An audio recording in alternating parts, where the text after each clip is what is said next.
Mesdames et Messieurs les conseillers du Président de la République, chefs de département, Messieurs les conseillers techniques du Président de la République, Messieurs les directeurs généraux, distingués invités, Mesdames et Messieurs, avant de commencer mon propos, je voudrais souhaiter la bienvenue dans cette salle à vous tous qui êtes venus prendre part à la réunion sur la mise en place du cadre de suivi et évaluation du projet de société du Président de la République et vous adresser mes cordiales salutations.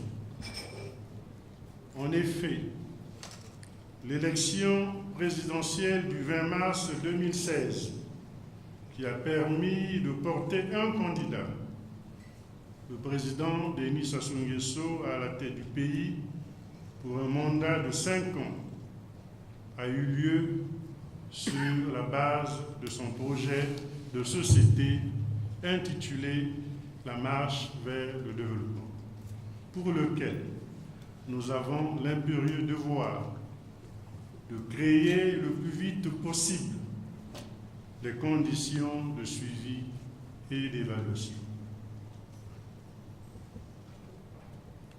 Aussi, cette réunion a-t-elle comme objectif de nous permettre d'échanger sur le cadre de suivi et évaluation de la mise en œuvre du projet de société du Président de la République.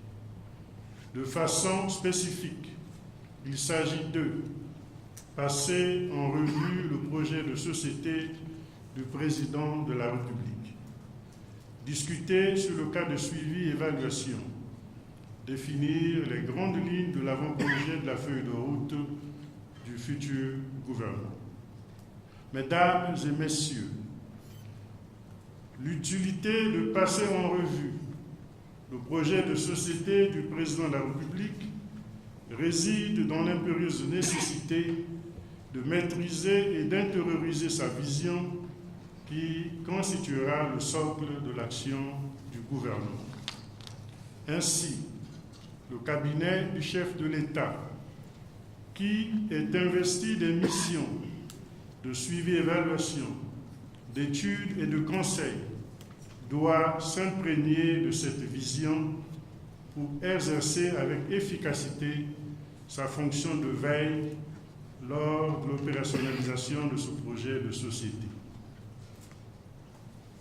La discussion sur le cas de suivi et évaluation doit permettre de se fixer sur les indicateurs de suivi des actions prioritaires du projet de société du Président de la République.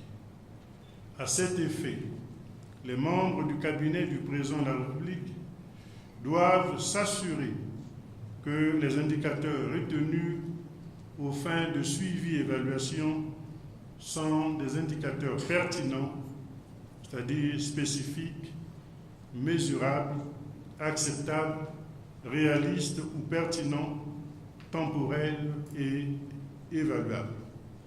SMART en sigle. Pour chaque caractéristique sus-indiquée, nous retiendrons ce qui suit. Le spécifique. La spécification de l'action doit être clairement établie. On utilise parfois le terme simple. Mesurable. Il doit être mesurable.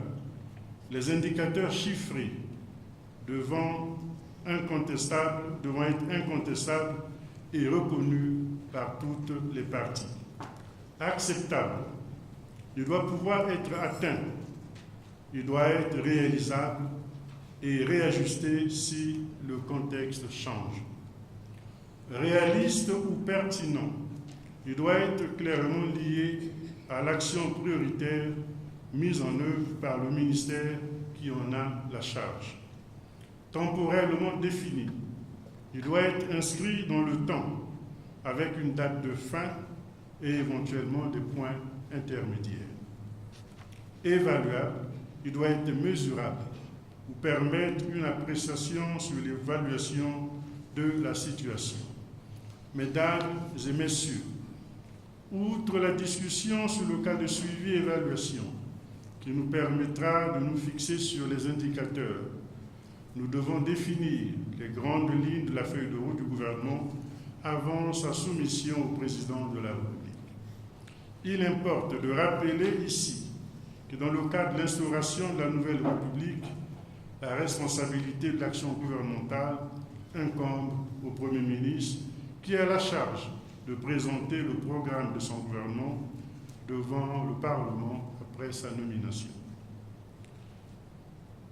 Pour un Premier ministre issu de la majorité présidentielle, le programme à exécuter est de toute évidence celui qui émane de la vision du président de la République.